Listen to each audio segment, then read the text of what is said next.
Hello, this is a quick video presentation of the Velodyne subwoofer. This was pulled from a VA-1012 Mark 7, Mark 11, XII 12 maybe, I don't know. I'm not good with Roman numerals. Right now we have a subwoofer connected to an amplifier and a tone generator. That's 112 hertz. We'll go ahead and turn it up. My amplifier isn't super great, but we can go down to 60.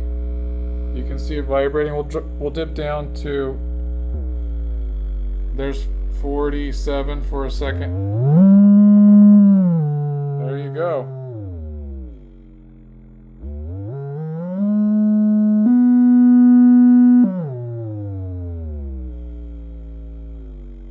There you go. This amp isn't super powerful for it.